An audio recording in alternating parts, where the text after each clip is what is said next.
Hey, everybody. Thank you so much for joining us today. And today we're going to be doing a live stream and it's going to be an interview.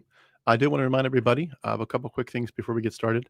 Number one, I'm going to be doing a lot more live stream interviews. I've done a few. I'm going to be doing a lot more, probably the vast majority of them. It will allow for the context of you being able to ask a question to our interviewee at the time. So that's great. And also no one does the interview has to wait for their interview to be edited or anything by me. It's just, it is what it is. Whatever happened, happened.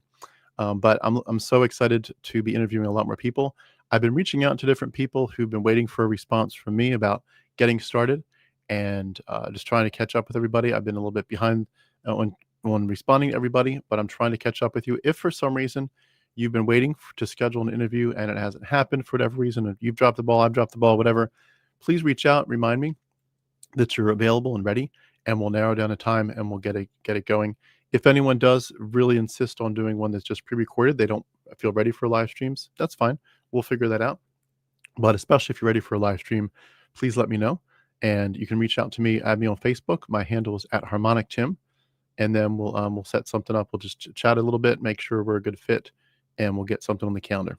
I'm looking, of course, mostly for people who are focused on doing their interviews where they've talked about this. They were truly firm believers in Christ, and they were a Christian, dedicated to that worldview, and then they began to deconstruct and eventually to land in a context where they would say Christianity is mythology and irrelevant to our lives.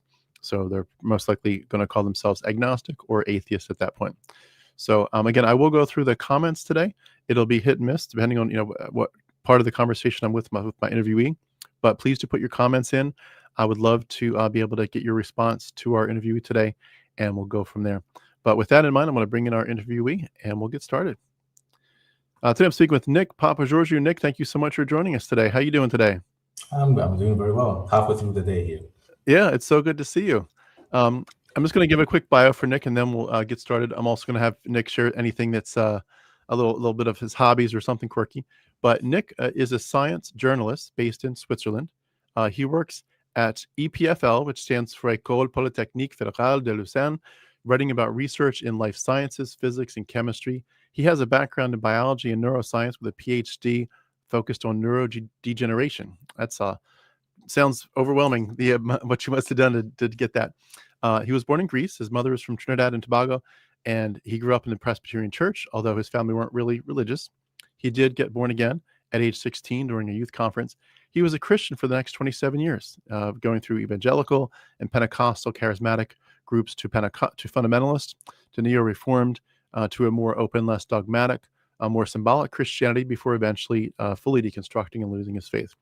He likes to write fiction. He does paint miniatures, swims, meditates. He's married with 2 kids.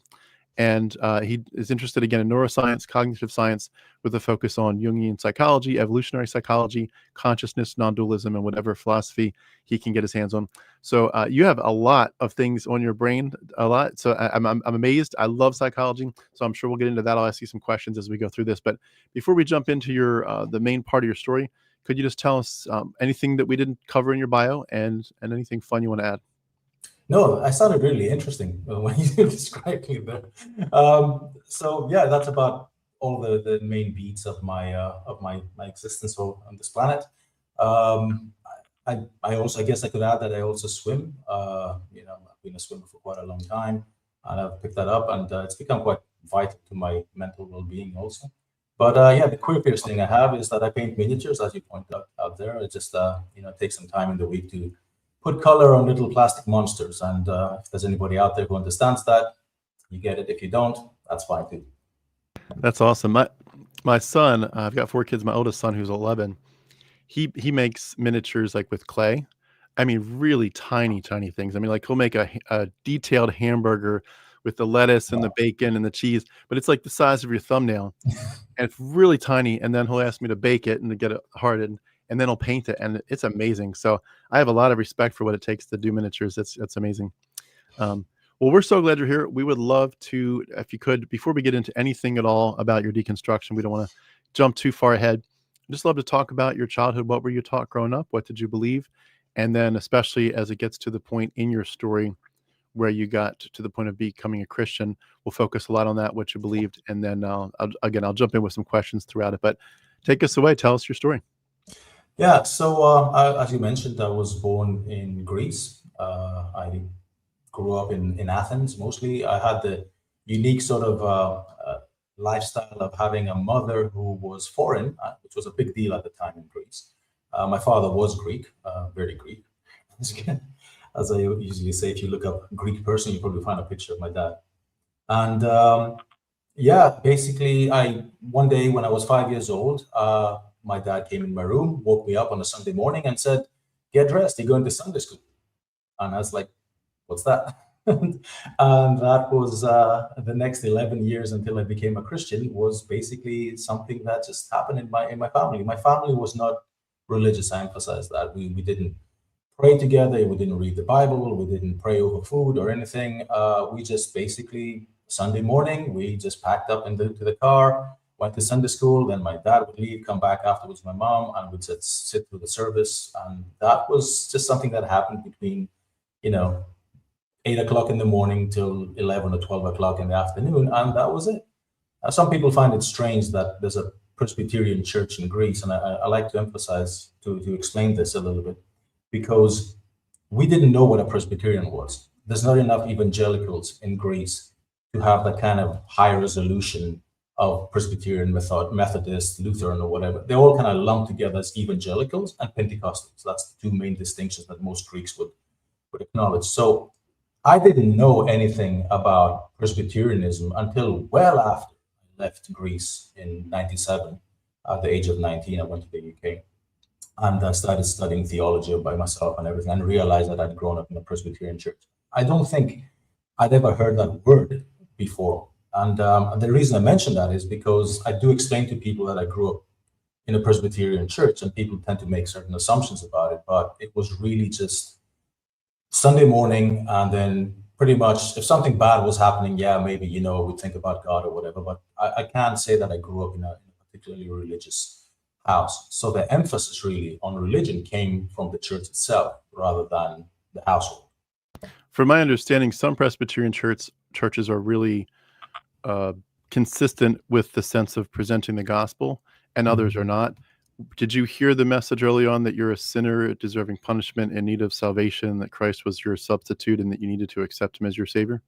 Well, not in those exact words, because again, this is Greece. So Greece doesn't have the sort of Anglo culture of Protestant kind of Christianity. So the language is not the same. The concepts are not there. You have mostly Eastern Orthodoxy and Greek Orthodoxy going on there. So if you go up to somebody in Greece and you say, "Jesus loves you," and you say that in Greek, it would sound, I can't explain how weird that's going to sound to anybody, to people, right? If you say Jesus died for you, it's weird. We don't even say Jesus, we say Christ, right? And this is something that it's in stark contrast to, as I understand, what's going on in the United States and in the UK when I lived there, because people tend to grow up in this sort of milieu, the sort of culture of evangelical or Protestant infused culture of Christianity. Whereas in Greece, you just don't have that. That just doesn't exist. Most Greeks just turn up to church, some Eastern Orthodox church in Easter, maybe Christmas if they're that religious, and that's basically it. It's just, so talking about substitutionary atonement, talking about atonement itself, talking about God wants a relationship with you, all that kind of language wasn't there when I was growing up. Most of it was sit in a class, go to Sunday school, sing some songs to Jesus, sit in different tables, because we didn't have classrooms.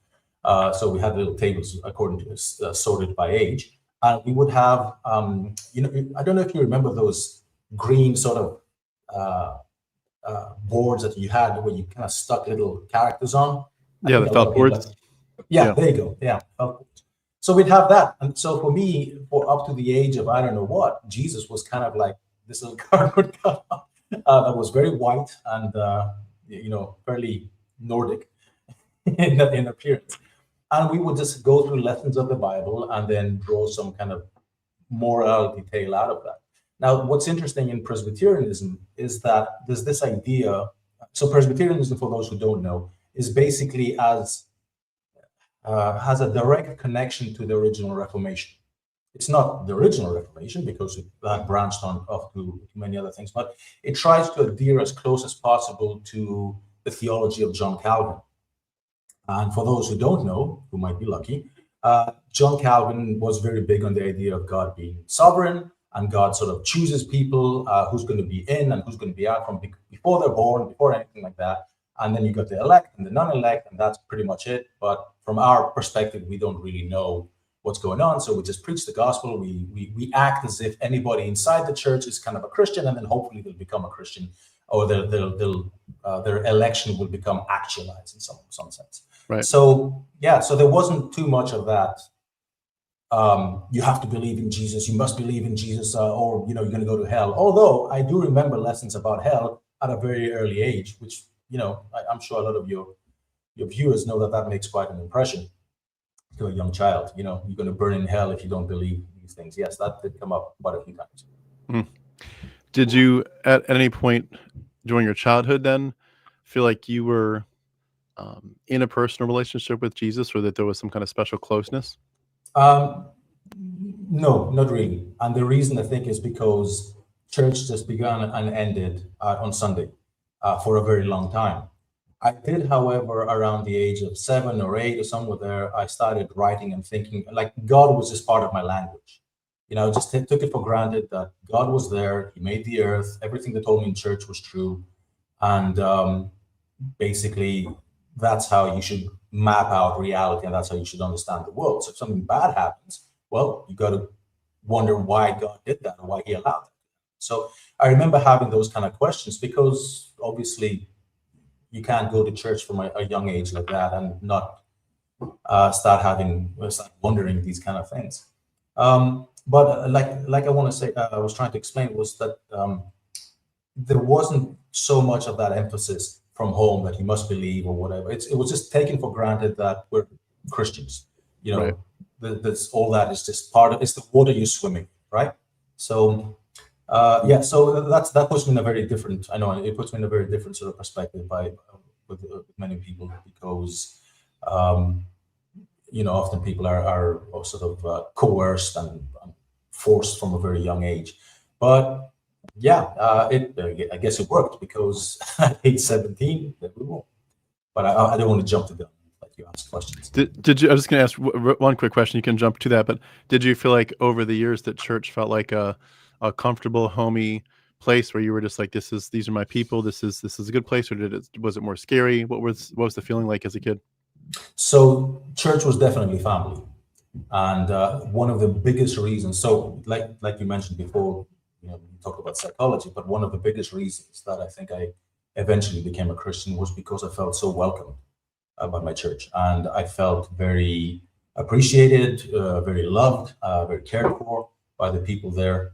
And I don't want to go too much into this, because I think it's better to leave it out of this interview. But let's just say that wasn't the case at home. Home left me very much starved with a need for that kind of appreciation, that kind of being seen, being talked to, being listened to, that kind of thing. But I don't want to give the impression that we went from childhood to believer. There was all the years in the middle where I started going to youth group.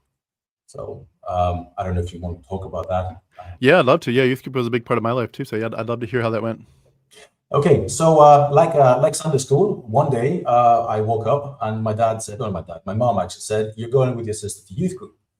And I'm like, "What's that?" So repetition, once again, this is a lot of my church life was started like that.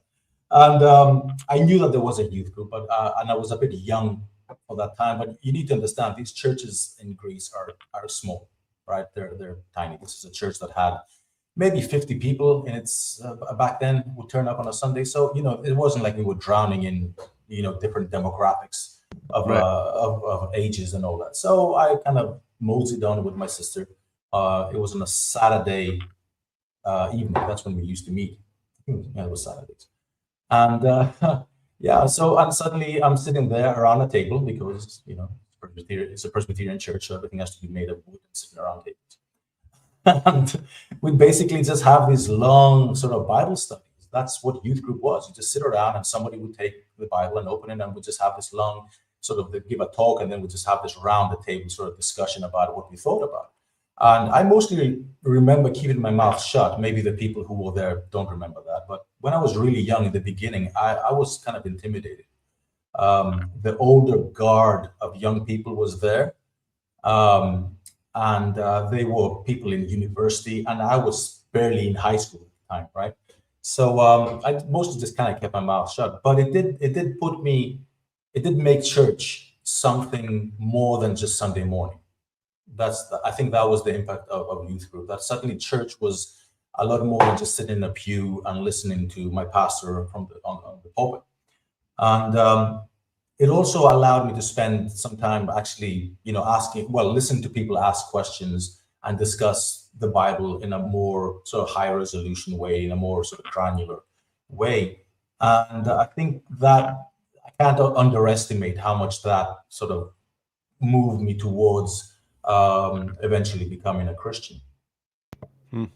Did you feel in any way like you were impacted, I guess, in an emotionally deep way by just the music? Because I know in my youth group there was a lot more like touchy-feely music, maybe it's called it. I don't know what the right word is, but there was a lot of hymns, a lot of higher church music on Sundays.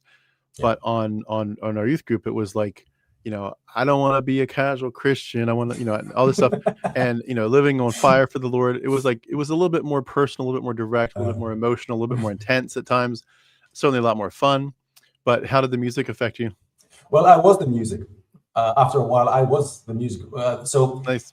Again, this is Greece, and this is Greece in the 90s, right? So there's no mega churches. There's no purple lights and big bands and everything, right? This is basically a bunch of people sitting around a table with a guitar. And at some point, I learned to play the guitar because I wanted to play for youth group. That's the other thing. Before I was a Christian, I really loved youth group. I really wanted to belong. So I remember we had this old guitar in our house, and I just started playing because I wanted to play at youth group. I really liked the songs.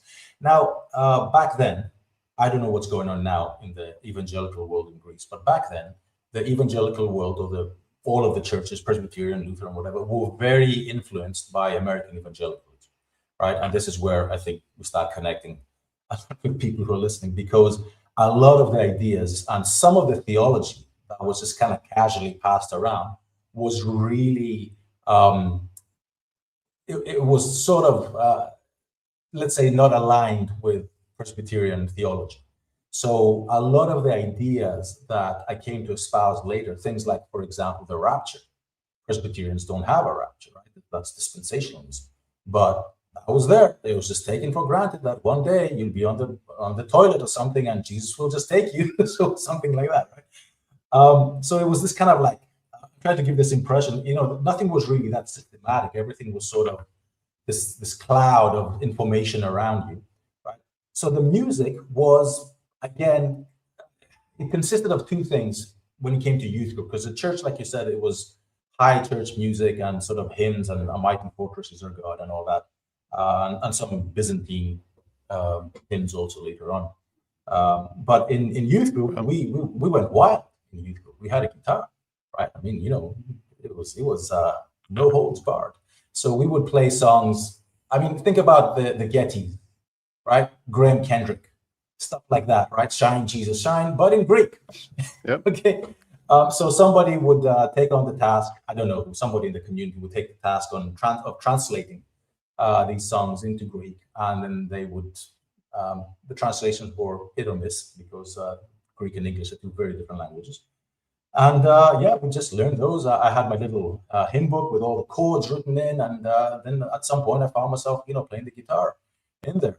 So this kind of progress from me being in the youth group at about 12 years old, 13, somewhere there, kind of like sitting in the corner, watching people talk and sort of waiting for the hour to pass, all the way to me being sort of with the guitar leading worship around the table, right? There was no hand lifting and all that. That's too much for that kind of. But I mean, that's really the music. So the influence of the music really happened only when, get this, all the local youth groups from all the every Presbyterian church is broken into little synods, basically into local churches, and then every now and then, several times a year, all the youth groups of one particular area would get together and would have a little mini conference, right? And then you get like proper music and drums and all that kind of stuff, and worship, and then you'd see who's who and where everybody was, because then you get like people sort of crying and hands up and all that. And that certainly was the case when we had youth conferences. Definitely was the case, right? Now, I don't like to be cynical about this, and I don't like to blame people and say, well, it was manipulated by the music. But you know what, Tim? It was manipulated. Emotions were often manipulated by the music. I don't think it was willingly, though. I don't think it was willingly. But there was the strange connection between, if you play a certain chord progression, the Holy Spirit will appear more there rather than if you play minor chords or something. I don't know. Yeah, absolutely. I do want to make sure I get to that time frame you said when you were making more of a progression towards being serious about Christ. But I did have a quick question first, and then you can take us into the deeper part of your story. But was there any like sense of the United States Christianity influencing your church? Did it feel like they were like, they're doing something else, and we're aware of them, but like they're different, and it doesn't really matter? Or was there any influence that felt like I've heard some countries say they were always picking up on certain preachers that we had, or certain trends, whatever. Like, how did you feel like the evangelicalism of Christianity in America affected you?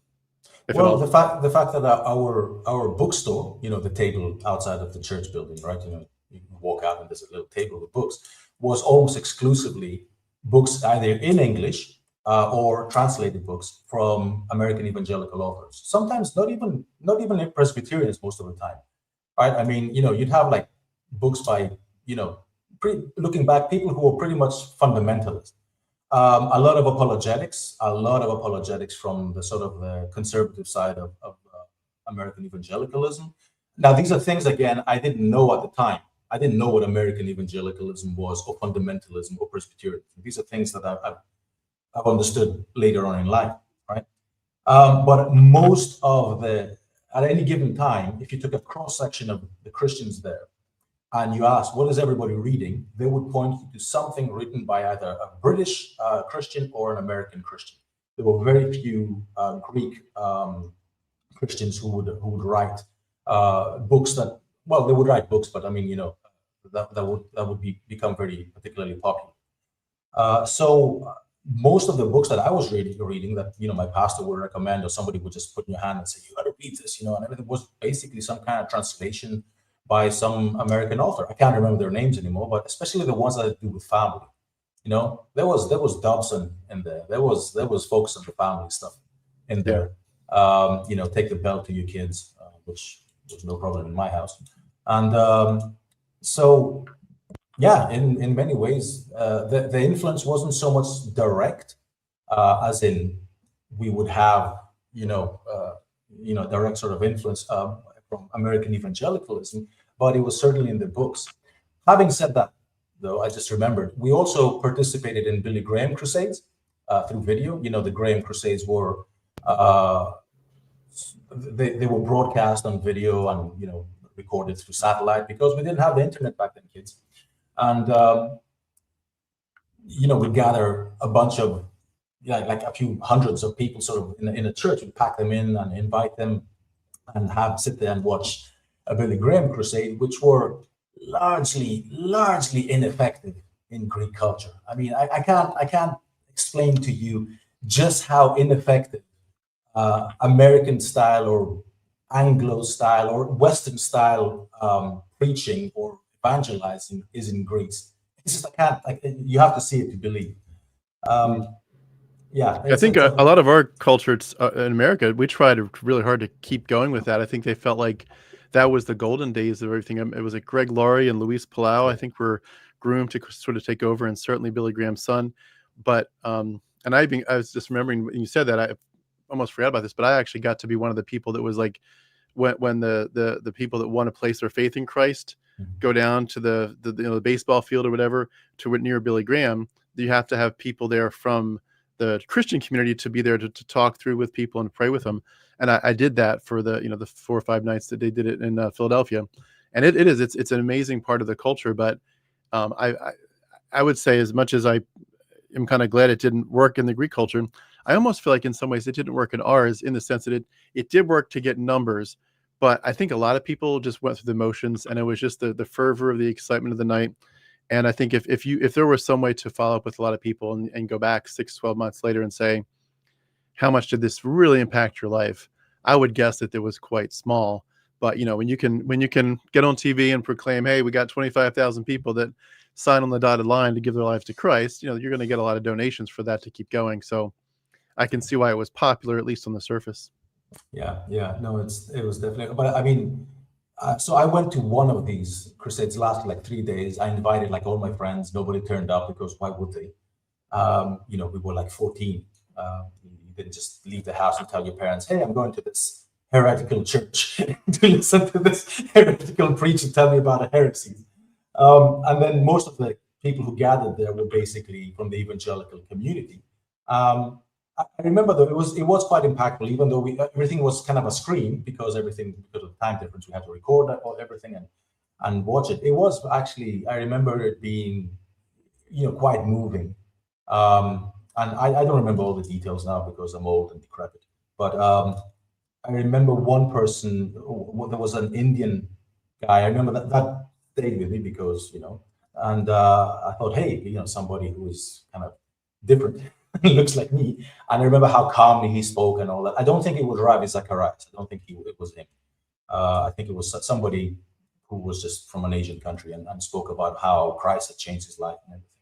But I mean, all of this is just to say that, when I say I grew up in a Presbyterian world, people who have grown up in Presbyterian communities around the world might get the wrong idea. And this is really a very porous, very sort of soft evangelical world, where there's this assumption that if you're there, you're a Christian, and we keep treating you as a Christian until we have reason to think otherwise. And the reason I mention that is to finally bring it to how I actually became a Christian, because we're almost half an hour in. I might as well talk about that. Is that okay? Sorry, I don't want to run the interview. That's perfect. Yeah, I'm ready to hear the meat of where you got in Bible prison. Okay, yeah. So this was in 1994. And for the first time ever, I attended. I was already quite, getting quite connected in the youth group and participating and being more active in there. People like that. I got a lot of good feedback, so I kept doing it because that's what you do. What happened was our youth community back then every year would organize a youth conference somewhere up in northern Greece. We have a camp up there in northern Greece, and we would all meet up. And this was huge. It was the big event of the year, right? I mean, because you had people from churches from all over Greece, of the Presbyterian churches turning up. So you'd see your friends. There was no internet again back then. We couldn't just talk to everybody all the time. I keep saying that for the younger members of your audience. So what would happen is, it's a different world back then. Yeah, it was. If you want to see your friends, you had to write a letter, on paper.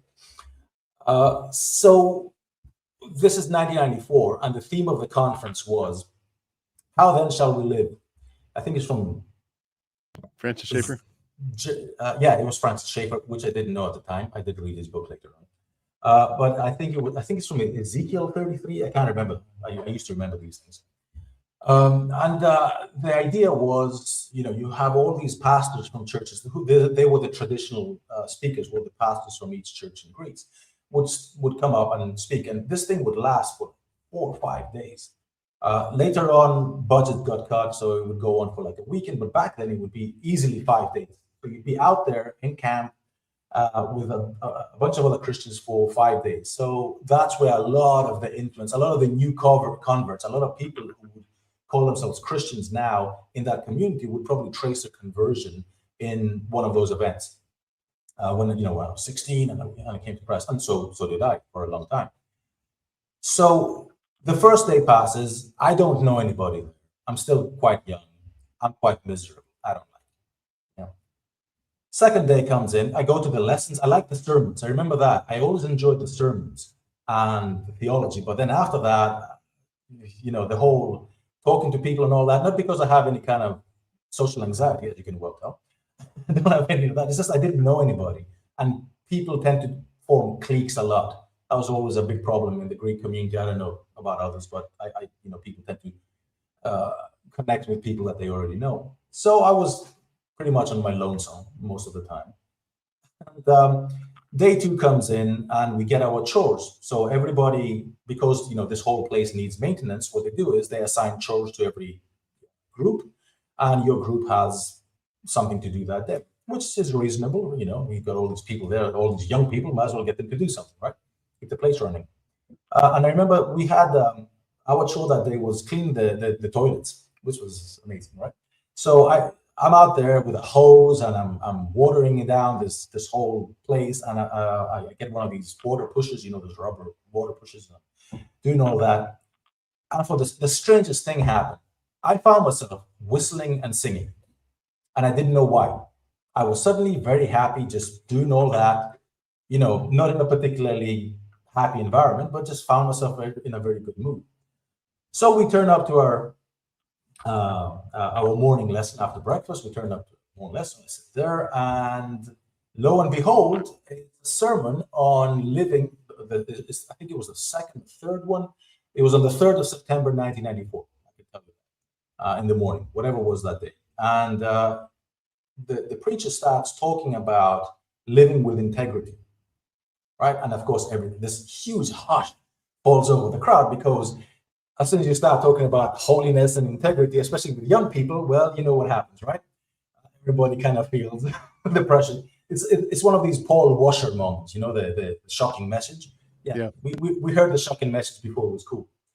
And it was sort of like, that if you're a Christian, you're supposed to live in a certain way and this and that. So there's this sense of if people had phones back then, they would have put them down. That's how serious it was. See how I'm connecting to Gen Z here? And just right. So he finishes the sermon and he does something that was unheard of in the Presbyterian world. He makes an altar call. Now, you know what an altar call is, right? Oh, yeah. We didn't. Too well. Yeah, we didn't really know what that is. It was a very, he was a bit of a more progressive kind of preacher, more free-spirited. And young people liked him a lot because he used, idioms and stuff that they understood rather than heavy wooden kind of Calvin speak. And he makes this call for people not to come to be saved, but this call for people to rededicate their lives to Christ. So the idea is you were a Christian, you've fallen away with your whatever it is you're doing as a middle class 16-year-old. I mean, what exactly are you doing, right? Listening to Limp Bizkit, I don't know, whatever, right? There's this call to come back, and some people start walking in front. Some people I knew actually, and this is a huge crowd now, right? We're talking about 500-600 people. I feel really heavy, and I want to go down there too, but I'm too self-conscious. And suddenly, the guy next to me, who remained a friend of mine for years, still is a friend, actually, years later. I didn't know him at the time. I think that was the first day I met him. This guy next to me just walks down. So I just follow him. Right? Didn't think about it, just follow. So suddenly I'm there in the crowd, heads down, praying over us, calling upon the Holy Spirit to renew us and all this kind of stuff. None of that, Lord Jesus, I want you to come into my life, or I want to dedicate, none of that salvation speak, right? And we're sitting there, and all I can think about, Tim, is I should be feeling something more, right? Suddenly, all that weight of emotion, I'm there, I'm standing there, I'm being prayed on, people are crying and weeping and all that. And I'm like, something is off here, but you know what? I'll just go with it. Next thing I know, they're calling everybody who stood up. They're taking us up to a little balcony up in the nearby building to get counseling by one of the pastors. And the first thing he hits us with, it's amazing because I look back and I find that, you talked about manipulation, and because that has such a negative connotation, I don't want to say that anybody willingly manipulated us, because this is just people passing on what they know to others. But he said this: if you think that today you didn't become a Christian or that this wasn't true, that's the devil speaking to you. That's the devil who's trying to deceive you, and you should not doubt that you're a child of God. Now, I don't think we have the time to unravel all the psychology of what goes on there. But I remember leaving, I was confused. On one side, I thought, well, something has happened because something must have happened, right? This is new. On the other hand, I'm feeling like an ordinary day. I felt happier that morning cleaning the toilets than I did there. So I didn't know what was up. And I remember spending the rest of that day just trying to convince myself that I'm feeling something more. That it was really important to me that my coming to God, this kind of spiritual breakthrough, was a lived-in experience. And there's a reason why I mentioned that, because they say the reason you leave your religion is often the reason you came in for, right? And that's exactly why 27 years later, I left Christianity, right? Just to jump all that. I'm a writer, I write fiction, so I like, mirroring and all that kind of stuff, foreshadowing. So that was my conversion experience, which I didn't know that I had to call it a conversion experience. And I didn't think of it as, oh, I got saved. I really just thought of it as a very simple, very primal, God, wherever you are, I want to be there. If you're there, I want to be there. If you're there, I want to be there. It's this very simple sort of dedication of myself to God. And then we went back home, and the effects started wearing off. That's it. And I noticed that in people that I knew who were weeping and crying that day, and then you just find them sort of going back to whatever they were doing. But I found that I had developed a very newfound interest in putting my nose in the Bible, getting up. I was 16, and I would get up at 5 o'clock in the morning to read Isaiah. So that's something. Something's wrong, right? Something's gone. Sometimes something's happened to you. I didn't understand much of Isaiah, but I read it anyway. And that was my first year of Christianity kind of went like that. It was rather uneventful. There was some spiritual sort of moments and everything, but nothing really memorable. Mostly just, getting on with it, just reading the Bible and praying and reading the Bible and praying and going to church and feeling a bit different, paying more attention to sermons, singing with a more, let's say, authentic kind of heart. But that was kind of it. That was the first year. The second year, I got accosted by the Pentecostals, and everything changed. Oh, no. Dun, dun, dun. Yeah. So, like I said before, a lot of the people in that community, my youth group and in the church, were, this is a very porous community. Certainly not like other Presbyterian communities I've been part of later on. These are people with different theologies and different ideas come in, and there's nobody really checking. I mean, there's something from top down, there's like the pastor and the elders, but unless you go and ask them, they're not going to get involved. I guess they couldn't keep track of it. Real quick question. Up to this point of the Pentecostals coming into your life, how much of your family was sort of also pretty serious about God? Nobody. My mother got really upset with me becoming a Christian, but that had to do with there were other reasons for that. Like I said, I'd like to steer clear of that at the moment. But anyway, so I had some friction at home, like, why are you reading the Bible? And I think most of it was a concern that, they're brainwashing you at church. So this kind of concern that, my teenage son is now becoming religious, right? And you know what? I'm a father too. If my son suddenly at 16 started reading the Bible, I'd probably get concerned too, sort of in that sort of way. Like, let's talk about this, right? Because I've been down that road. Yeah, especially the idea that there are, even within Christian groups, there are other sub-Christian groups or other groups that you would have thought of as occult and dangerous. And you just, the brainwashing is a real deal. And I remember, even on a similar note, I remember at one point being accused of sort of being a fanatic and being obsessed with Christ and obsessed with my relationship with God. And of course, at the time, you're like, yeah, that's a badge of honor. You meant it as a negative, like that's a positive that you look at my life and I'm obsessed with Christ. Thank you. I'm winning. I'm winning the game. That's what I want. I am obsessed with Christ. He's my Lord and Savior, and he's my everything. And eternity matters, and the kingdom matters more than this world ever could. But you do get to a point where in certain contexts, especially certain personalities, the ability for you to get obsessed and locked in tight is very, very big. So I could definitely see that too. Yeah, yeah. No, psychology plays a huge role, as I've come to realize, probably a bigger role than theology does in what religion you will pick and how you will configure yourself with that religion. But that's, I don't want to go off topic here, but I mean, that's looking back, a lot of this, you could just see the psychological needs that people try to meet by attaching themselves to one religion or even leaving a religion. I mean, except that then you can actually admit it, right? Yeah. So how long were you in Pentecostalism? So I didn't like, so when I said I got accosted, I mean, like certain people in my church were influenced and connected by Pentecostalism, speaking in tongues, baptism of the Spirit and all that. And let's say the fence was kind of open, right? You know, there were no, you know, there were no sheepdogs guarding the fence. And hey, listen to this cassette. A cassette, by the way, children, is an audio means, a medium of audio from the 90s, in case you don't know. It was a physical thing.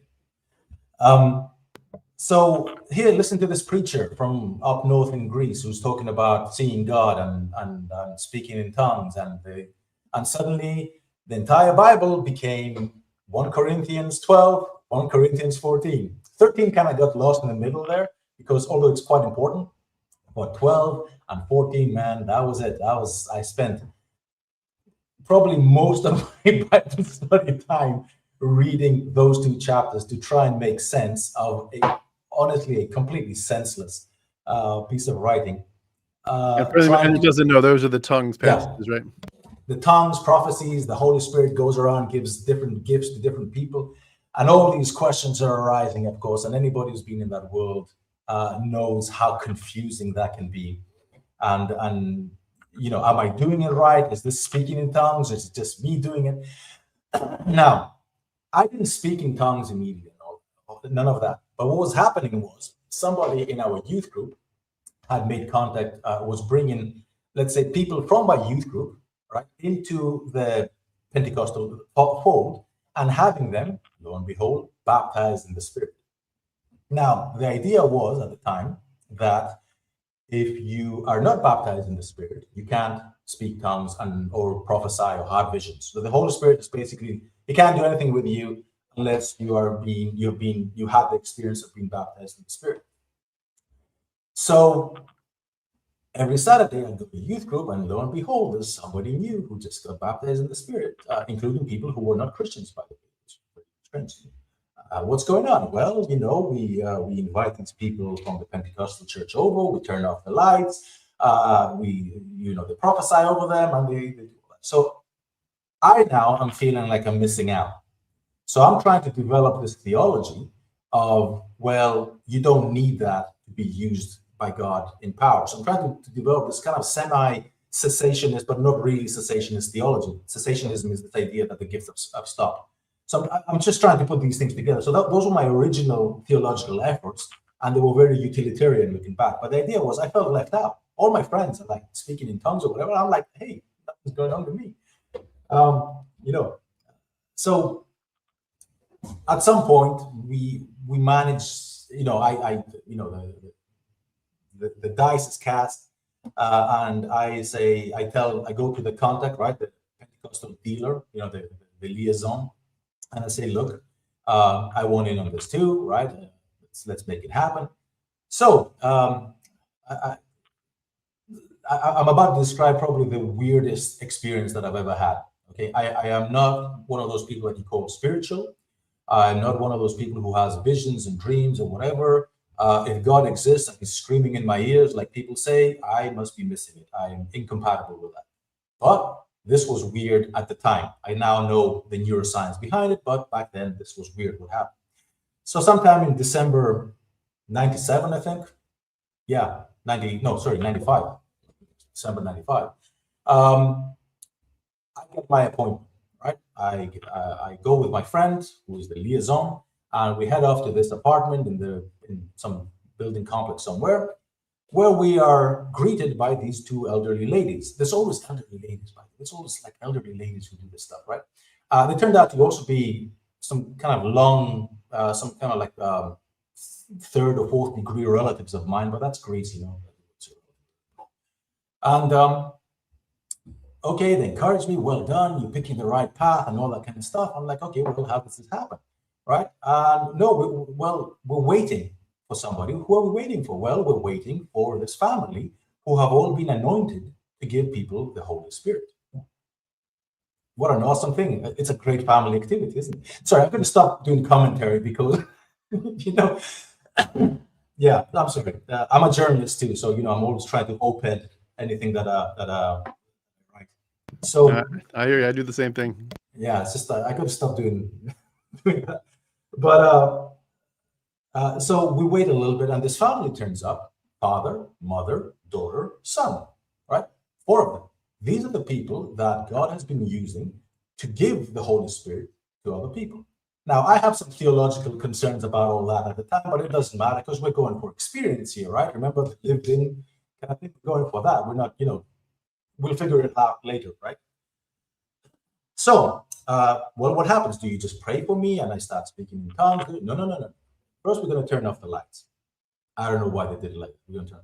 Then the ladies are going to cover their heads, right? So anybody who's ever been in conservative Pentecostal churches, holiness Pentecostalism, you know what I'm talking about. I'd be afraid of a seance at that point. Yeah. I was not comfortable. I got to say that. I was not comfortable at the time. But cushions for our knees because, you know, we've got to kneel to pray. And suddenly we just sit there in the dark and we are going to receive the Spirit. So the lights go off and we start praying. I'm begging God now at this point, right? This is something I really wanted. And the reason I mentioned that is because that's actually quite important. You need to be primed for this to work. If you're not primed, it ain't going to work, right? So there you go. I'm commenting again. But that's how that works, right? So you really, really want this to happen. And these people are like yelling and God is speaking to me through prophecies and all that. And I just keep repeating God's name in Arabic. I'm not going to do it here because it's embarrassing and cringe, but you can imagine what I'm saying. I don't know why. I keep repeating. I'm trying to say something. This little boy, right, who's like 9 years old, is telling me, oh, let it out. The Holy Spirit is guiding me. I'm like, all these are just voices in the dark, right? I can't see anything. I'm trying to get this word out. Something is kind of rising up from inside. And suddenly it's the name of God in Arabic, which I recognized at the time. And then I'd say maybe 30 seconds later, that's it. I have no idea what happened because 45 minutes later, I am sweating through my t-shirt. Everybody has gotten up and is having coffee. It's quite embarrassing because everybody's like chatting while you're just there on the floor, writhing away. I've been screaming and shouting in tongues for 45 minutes. And I know that because I looked at my watch. Sweat right through my t-shirt and everything. And I'm kind of revving down, you know, like an engine that's been running a lot. That's the first impression I had. Like I was kind of revving down. And as soon as my conscious part connected with all this, I felt like I had control over whatever was happening. Now, the way we describe this anthropologically is I had a shamanic transcendent experience. But of course, we're not doing anthropology back there. We're doing Pentecostalism. So the Holy Spirit came. So I come to, they give me a new t-shirt because, you know, I'm soaked through and it's December.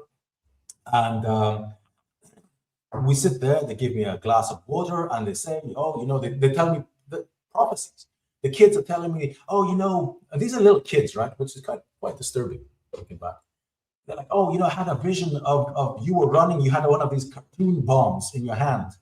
And the fuse was on and you were running and you were trying to throw it away, but, you know, it was stuck in your hands and then it exploded and all this kind of stuff. There were all these kind of images of like something sort of boiling up and then blowing up. And once again, all I'm feeling is tired. That's it. That's all I felt. I thought, well, should I start speaking in tongues now? Hey, I can't do it for some reason. Okay, so I got some counseling. Yeah, whenever you have dirty thoughts, speak in tongues. Whenever, you know, you have doubt, speak in tongues. Whenever whenever you're struggling, speaking, everything is just basically speaking tongues. And we thank them very much. God bless you. We get out, take a cab, go back home. I had to go to the airport later on that night. My sister was coming from the UK, so you know, I was up for quite a while. And all the time, in the cab, all the time at home afterwards. I'm trying to speak in tongues and I can't do it. It just doesn't happen. So I've just had probably the weirdest experience of my life. And I'm back to where I was, except my t-shirt needs washing. So that was the beginning of my foray into the charismatic movement and Pentecostalism. And so a couple of years later, I left for the UK to go and study. I basically left Greece in '97, went back afterwards just once for the army, and I basically lived outside of Greece most of my adult life at this point. At this point, when I went to the UK, I had learned and I had become able to speak in tongues at will, to just sort of do that. And I kept doing that for 4 years. I went to the UK, I went to Hatfield, I studied in the University of Hertfordshire, I went to do biology. Right? So in the morning, I'd be sitting through neuroscience and applied biology and all that. In the evening, I'd be like, going to church and prophesying and seeing people run around. By the way, at the time, what was happening was something that I think a lot of young people might not remember or know about, something called the Toronto Blessing. You must remember that. Yeah, you must remember. Yeah, for sure. It's one of those things that you show your age when you know. So we had, I'd go to churches that, I'd go to churches where people would just bark like dogs and laugh like crazy. I went to one of those things, but it never happened to me, mostly because I wasn't primed. I remember I got dragged to one of these city churches once in Hatfield, and there's this guy from America, there's this guy from the US who's basically running around and touching people, and everyone's dropping down, including my friend, and barking, and he just steers clear, like he goes down the line, right, and then just steers clear of me. And I guess they learn how to read who's willing and who isn't, right? Anyway. So that went on for about 4 years since my baptism in the Spirit, and the first couple of years I was in the UK, and then I just got sick of it. I got sick of it because, everything was just magic. Everything was, you have a problem speaking tongues, prophesy. Everything is God speaking to you or not speaking to you. Like, how do you decide which one it is? Something happens, God speaking to you. Right? And I had grown up in a Presbyterian church, where you learned the Bible, there was theology, there was preaching and all that. And that I remembered, and I missed that. I wasn't, again, talking about psychology, the Presbyterian world and the Pentecostal world and those particular branches of Christianity, they tend to select for a certain type of person, right? So if you go to a Presbyterian church, you'll find that most people there fit a certain demographic. They have a certain income, certain jobs, and they tend to think in a certain way. And if you go to a charismatic church, you'll find that the people who go there, at least by choice, always by choice, tend to be of a very different kind of person, right? Some people who shouldn't be out in the world at all and should be, under observation and hospitalized. And I met quite a few of those people.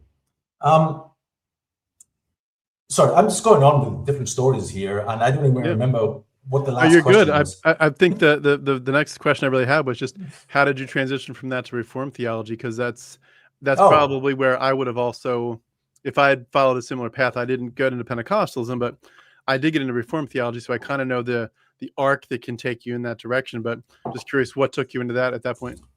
John MacArthur. So when I was in my second year in university, so about 95, 96, right, 96. There's a Christian radio station in the UK called Premier. I think it's still there. It became kind of famous with the guy who was doing like discussions and open conversations and all that. But back then, to get Premier radio, you had to like get your little radio. I don't want to keep explaining what technology was back then. If you don't know what a radio is, go find out, right? And what an antenna is. Anyway, it was this long thing, and you had to stick it out the window, and it was a certain time. But at 7 o'clock, at 7:30, they would have an edited sermon by John MacArthur. In Greek? No. This is in the UK. This is all English now. Yeah, I'm gone. Greece is over. It's finished, right?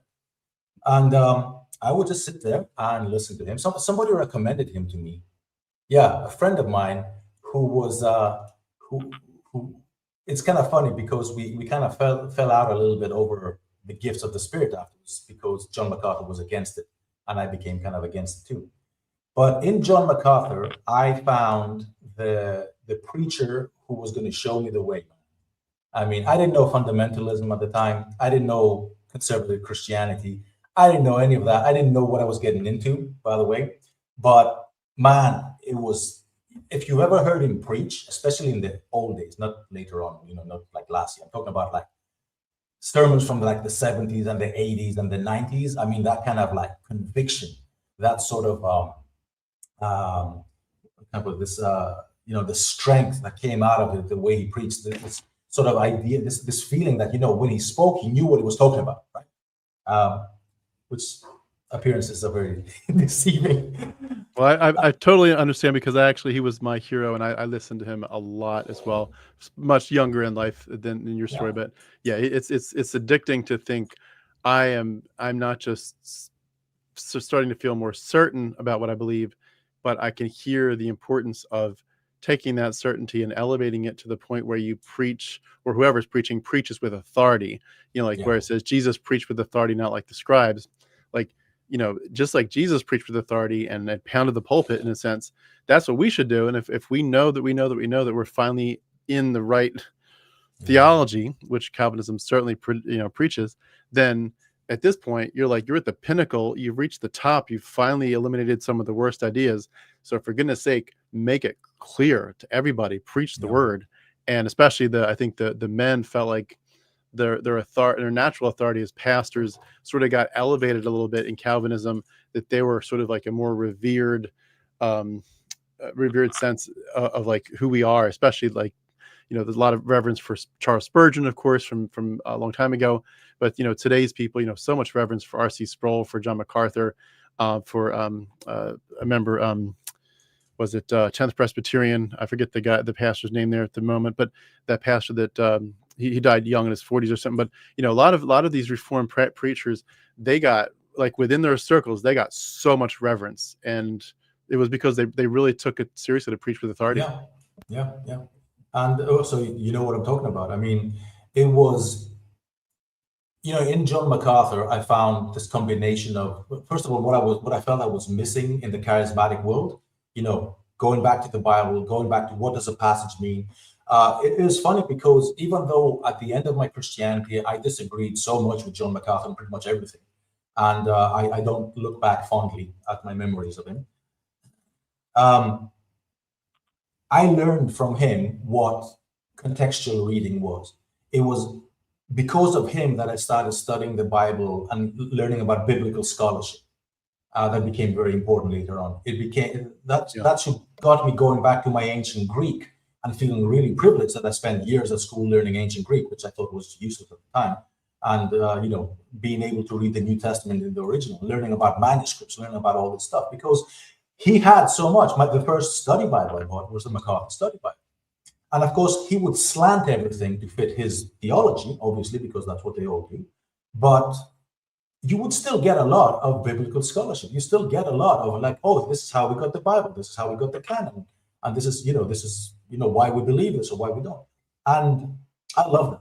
I love that, man. I listened, you know, other people would be listening. What was this, like 96, 97? So other people are listening to Marilyn Manson or whatever, people my age.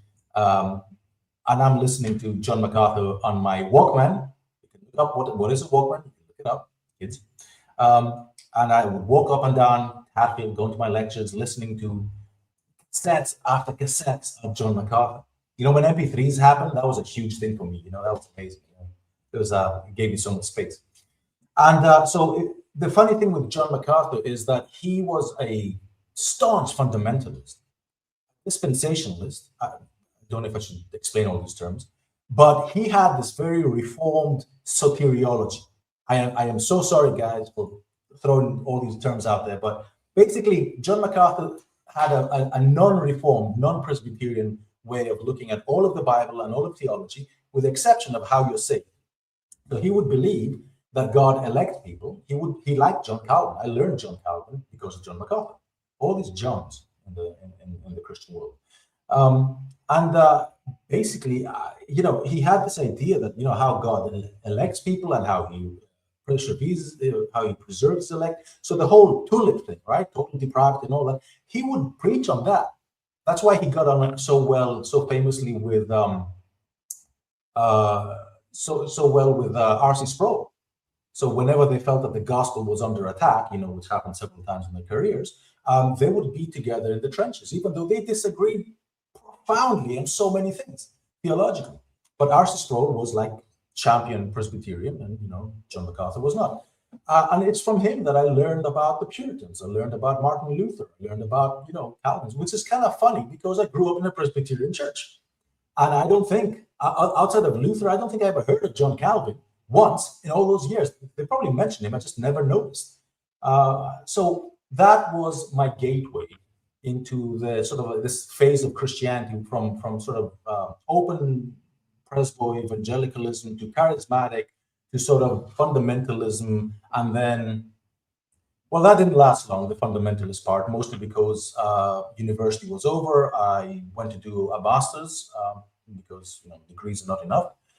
And then after that, I had to go to the army in Greece because finally caught up with me. I was Greek. I had to go and carry a rifle and blow tanks up. And when I was there was not a Christian. When I was in the army, there was not a Christian in like 100-mile radius. And I found myself really struggling and feeling very, very much that I was letting John MacArthur down, even though I never met the man or anything. But he gave me this kind of like standard that made me feel like I was failing God all the time, which I think is very common in that particular part of type of Christianity. Yeah, absolutely. It's amazing too. If I can just jump in it, I think he does that with Christianity, but also for men especially. I think he makes you feel like if you're not moving towards leadership or ministry, you're, especially in your family first, but then in church. So it's like this multiple levels. You're just, if you're not moving towards, following the men of God in the church and eventually becoming a man of God and a bastion of truth, you're absolutely failing. And that'd be a great topic for a one-off. Just you could talk about how they shame you from all kinds of angles. And I mean, so for people listening, if you remember, this was also the beginning of the whole biblical manhood and biblical womanhood thing coming from the US and really taking over the world. I mean, the reason. So I'm one of those people who traces Christian nationalism today all the way back to Mark Driscoll and all that kind of stuff that happened back in the sort of the early 90s and the mid 90s. Right. So I can draw a line through sermons, like the stepping stone sermon all the way to where we are now. It's not, I don't want to be oversimplified, but that's definitely a part of the pedigree. And so there was a lot of this idea of this is what God wants you to be, especially if you're a man, right? You got to be, married, have children every 9 months.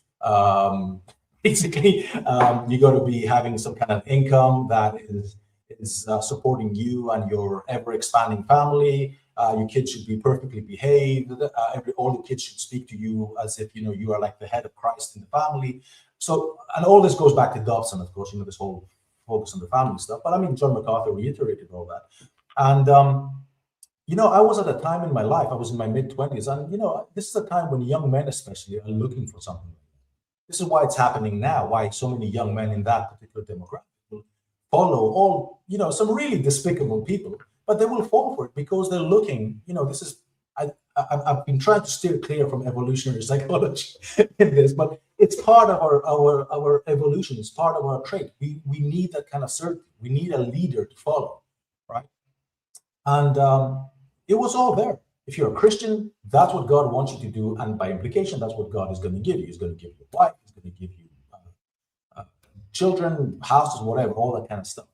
And suddenly you find yourself in your mid-20s holding a rifle in some, cement block, next to some cement block in the middle of nowhere, Greece, and everybody else is getting on with their lives, and you're just sitting there feeling like you're wasting your time, and all these things that God expects from you are not happening, right? And when are they going to happen, by the way? Do you have a job lined up? Because you're not American. You don't live in America. You're Greek. You study in the UK. You have a completely different life circumstances than what is being preached as normal from American pastors. So you asked about American influence. There you go, right? And you don't have anybody to explain the difference to you. You got to figure all this stuff out. So that's what was happening to me. And when I finished with the army, this was in 2002, January 2002, sorry, 2003. I remember trying to pick up sort of like the pieces of my Christianity. Now, there is something interesting here, and I'd like to mention it very quickly. I did spend about, after the army, I spent about, I would say about 7 years. Yeah, that's it, give or take 7 years, in which I went and did my, actually this started before the army, like when I was doing my master's. So about 7 years of what I call the lean years. And what I mean by that is not that I didn't have any money, I did. But it's the years where really my Christianity just fell into this low level sort of ember that was kind of this very, very, very low form. So I went from like zealot, passionate, fundamentalist Nik, preaching at everybody and at all times at university, to this sort of like, to a person who would barely go to church. And this lasted for 7 years. Now, most of it I could excuse because I kept moving from place to place. Just my master's, then a job after that, then basically the army. They moved me like 6 times all over the country. Then I had to go to do my PhD. So I went back to the UK. I went up in northern England, in Bradford, to start working on that. So I kept moving a lot. So I could basically kind of justify as saying, well, that's what's happening. But I didn't even have really the appetite to go to church. When I was doing my PhD, I went to an Anglican church, and I use the word church kind of like very liberally, because it was really just a gathering of, I don't know what was going on. And I went there for years. No preaching, no expository preaching, no nothing, just that and PhD. That was it. That was my life when I went to Bradford. And it almost amazes me looking back whether or not that was the first sign that, this religion, this thing, this worldview doesn't mesh very well with who you are and your life. Right? Clearly, if you can just lose the fire so quickly for 7 years, right? Not for a couple of weeks, for so long, and get on with your life and still achieve and get degrees and all that, then maybe you should take a second look. But I didn't, because it wasn't timely, right? So after I finished my doctorate, so now I've moved on to 2007, right? So I'm just jumping here because I know time's passing. When I finished my PhD, I just had this second sort of awakening where I really felt I need to go back to my faith. I really felt like I needed to come back to Christ. I felt I'd lost my relationship with God and all that. So, I did what I knew, and I went back to John MacArthur. Didn't taste the same at that age, 10 years later, just didn't taste the same. But then I started listening to like things like, The Way of the Master, Pyromaniacs, Phil Johnson and all those guys. And that didn't do me much good. I couldn't take it up that well. And the reason was I had 7 years of spiritual failure behind me, kind of overshadowing everything. Did you in any way fear that you were either in danger of perhaps never having had a real conversion experience, and or that the devil was involved, or that you were on some kind of slippery slope? Like, were you afraid of that time frame? No, I again, going back to how I grew up, let's say I grew up in a way that taught me that pretty much everything is my fault, right? So I was an ideal candidate for Christianity, because in Christianity, by the way, if you don't know, everything is your fault. So I just took it that, I let myself get cold, and I didn't trust in God, and I didn't pray, and I did all sorts of things that I shouldn't, and all that kind of stuff. Or I didn't do things. Mostly, I didn't do things that I should. I didn't go to the right church. I didn't put the kind of effort. But it was mostly just, I'm coming back to your loving arms. Please take me. The prodigal son returns kind of thing. And I started reading voraciously and catching up with my faith, listening to a lot of people that I really wouldn't recommend listening, even back then. I don't know why. A lot of these people who felt very safe to me, right? And just looking now back, it's like, you shouldn't be listening to them. That really became, I found that world of fundamentalism was a bit too childish and too oversimplified for me. And I found myself drawn more to a deeper and more sort of like, maybe not so dogmatic, but more deeper kind of theology. And that's how I discovered John Piper. See, I measure my chapters of my Christian life based on kind of preachers, right? Now, John Piper, who I actually did meet eventually, became my hero for years, up until the end. Up until the end, he was the right at the top. And anybody who knows Johnny Pipe, I don't know why I called. Nobody calls him Johnny Pipe. I just did. I don't know. It's a follow-up from Johnny Mac. Anybody who knows John Piper, who I think is still alive, right? He's still here, right? John Piper is, yeah. Yeah, I right. think John MacArthur passed away, but yeah. I loved his preaching. I loved it because it was passionate, it was deep. I mean, he studied actual biblical scholarship, like he was an actual scholar before he was a pastor. So he knew, like you felt like this is a guy who understands what the average Christian is wrestling.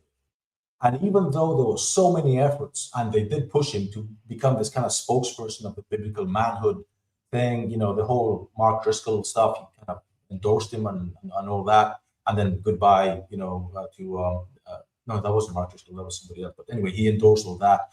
That didn't really matter to me so much. I was actually married at the time, so, you know, I ticked that box. I was like, oh, okay. You know, I'm married and I had other issues. I was trying to find jobs and all that. So that, I had other concerns. You know, I had kind of grown up a little bit. But yeah, he became sort of my, like, I read pretty much most of his books. I would read his articles daily. Like I used to go to Desiring God, and if it wasn't an article by John Piper, I wouldn't read it. I just didn't bother. I just only his. Listen to his tapes. You know, by exercising, I'd be like walking back from work, like an hour and a half in the rain. I live in Switzerland, so you know, it'd be cold, and I'd be listening to John Piper, and that was really my big in with Reformed theology. I mean, John Piper, then Jonathan Edwards, obviously, then John Calvin, all the Johns, right? John Owen, and all that stuff. And if I just jump in real quick, I was going to say, yeah. I think one of the things that John Piper did that I think pulled a lot of us in was he also brought a little bit more of the humanity to it, but he tried to redeem it, of course. But things like Christian hedonism became a really big deal. And to think, okay, so my passion for life, even including my sexuality, it's all part of God's plan to focus my attention on fully desiring God and fully worshiping God with everything, even my marriage bed, like everything is about it. And the pleasure is from God. My passion for life, my passion for changing this world, everything. And you get, it feels like, you know how that expression for the Presbyterians that are very, very staunch and stoic, like they're called the frozen chosen. It just feels like you're finally escaping the frozen chosen mentality. And you're like, I'm still in the same theology, but I'm alive. I'm running a race. I'm no longer in the stands. And it's so addicting, especially if you're in any way leaning towards trying to share the gospel, doing ministry or doing missions. You're like, yes, I want to be on fire for the Lord. And I want my theology to not be just a construct in my head that we assent to, but something that I live out and that literally makes my blood flow faster with zeal for the Lord. And yeah, it's once you get that, it's addicting. And I think the thing that I always think about, and I'll say this and I'll let you keep going. It's amazing to me how so many of us were following certain pastors so intensely. And some of them, I always felt like if you don't see it his way, then you really haven't interpreted it correctly. And in some ways, he's the only person saying it, perhaps in this whole generation, maybe even for several generations. He's the only one kind of saying it this way. And I'm like so privileged that I'm able to hear it. But you never step back and say, does this make sense? So what if this point of theology, or how to interpret it or apply it or think through it, and really let it, become incarnate in your life.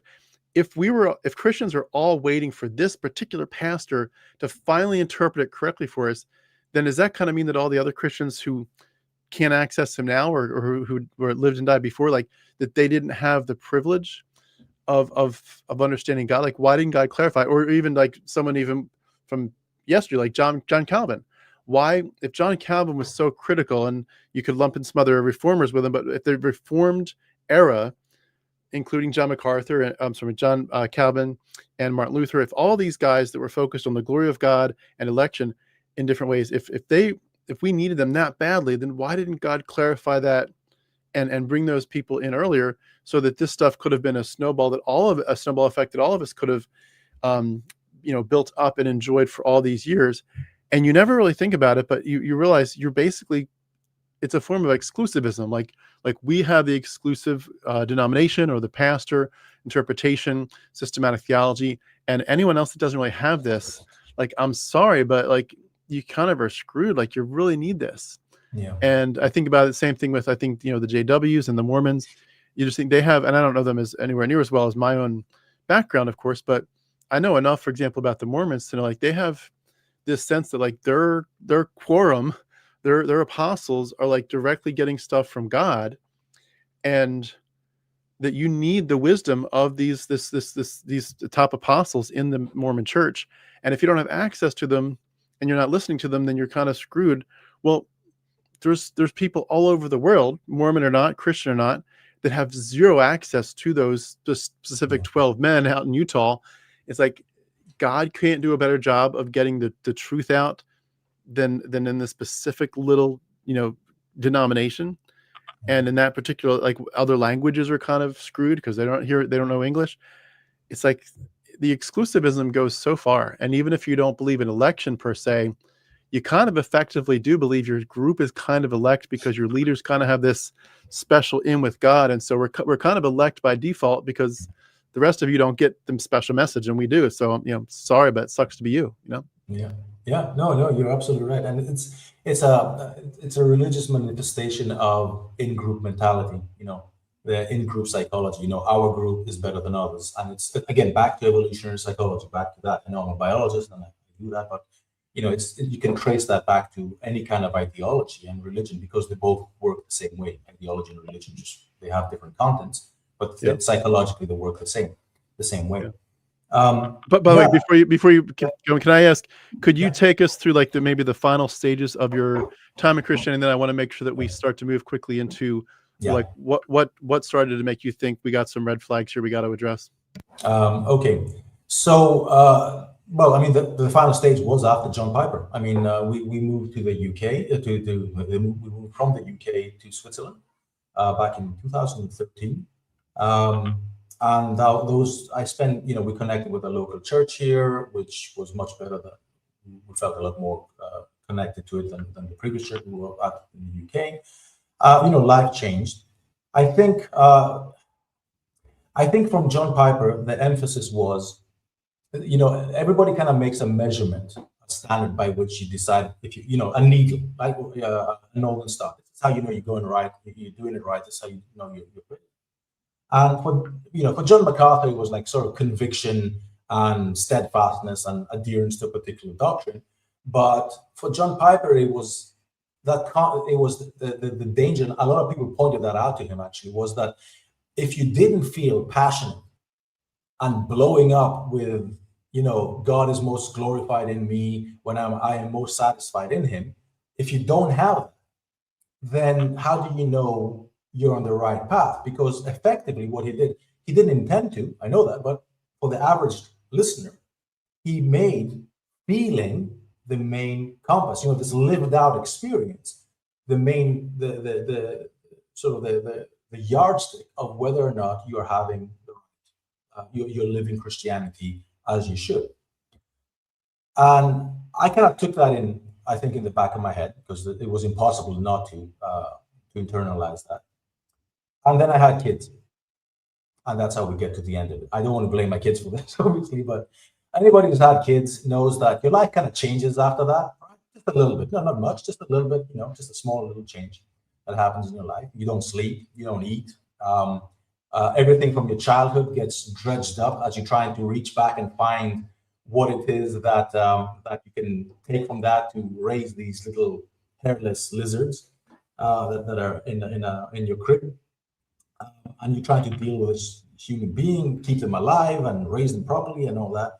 And I think that for me was a huge contribution psychologically and mentally, not the tiredness, but it opened up a lot of things for me that forced me to start looking at my entire life from a different perspective. One of the things that happened was I realized that I might as well say that my childhood, the word abuse was one word that I was avoiding. It's something I was avoiding for a long time. And eventually that had to be confronted and I had to start using it. And I'm sorry if anybody who knows me is hearing this, but yeah, you knew, didn't you? Right. So, I surprisingly, I actually got counseling from my church. There was a counselor there, and she kind of took me under her wing, and she helped me profoundly. It's ironic that Christian counseling, which honestly most of our sessions were not Christian counseling, but they were sort of counseling and mostly therapy. So she was very well trained, but it was really what led me to reevaluate my life, to have the courage to see it from a different perspective. Not to say courage, mostly just that the admission that I'm exhausted, not just because I have children, that's just on the surface, but mostly by so many things in my life. And, just carrying a lot of things as a man, as a human being, as a Christian, that are just unresolved things in my life that had to be confronted. And once you're sitting under that torrent of like, oh my goodness, everything I thought about my life is not what I thought, and I have to look at it from a different perspective, well, then you start, examining, and you can't be a Christian for all that time without bringing that in. Anyway, I did those. I did counseling for about 3 years. I mean, we had very few sessions in those 3 years, a total of about 42 hours. I actually measured that today. So basically, not even 2 days over 3 years. But they really helped me latch onto that perspective.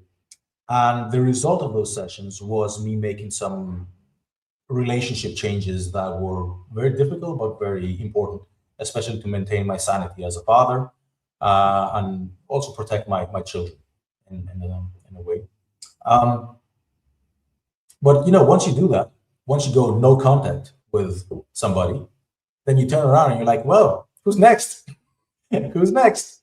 Right? And it didn't happen immediately like that. But I do look back now, because I keep a lot of good records about what I'm doing, because time gets blurred as you grow older. And I find that I started listening in 2018 for various reasons, and not for the purpose for which that basically happened in the end.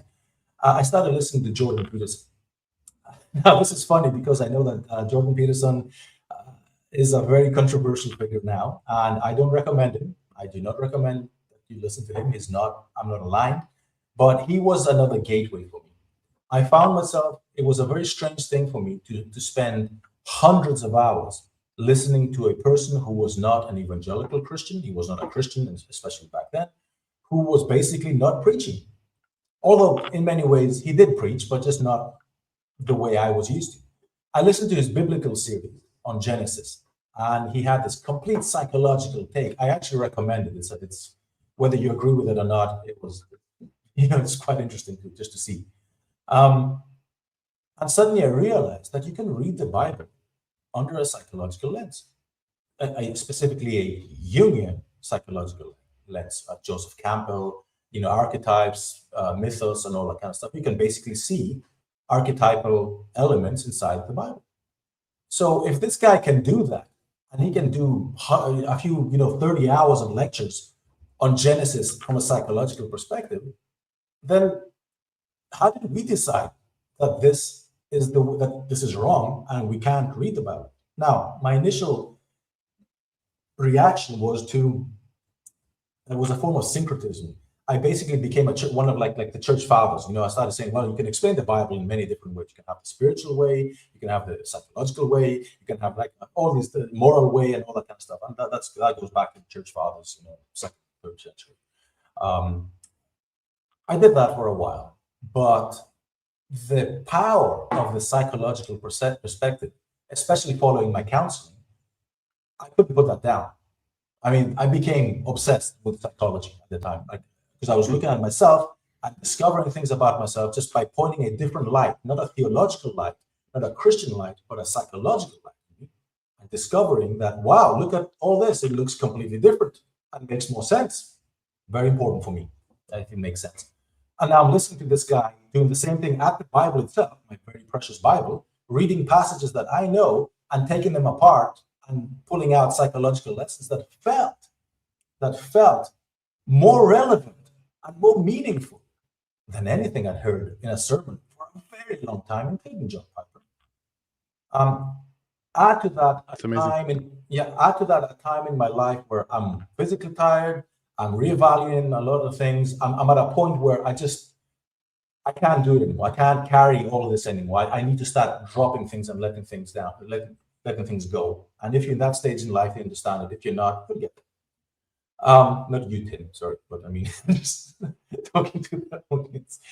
And I think all those elements together combined to me coming around sometime around springtime 2022, somewhere there. So 4 years later, in the meantime, I started meditating also. I started listening to Bart Ehrman, right? I still do, started listening to the Yale lectures on the New Testament, Dale Martin, basically people going through the Bible and explaining it without any commitment to theological terms or any commitment to any dogmatic terms, even if they were Christians, just going through the New Testament and explain Paul's letters, going through them without any reference to, without trying to make them work together or harmonize things. And that was just suddenly the Bible, which I had been studying so much for so many years and teaching it also. I didn't mention that, I've been teaching quite a few times and I've written so many articles and so much ink on exposition of the Bible. And suddenly it made sense.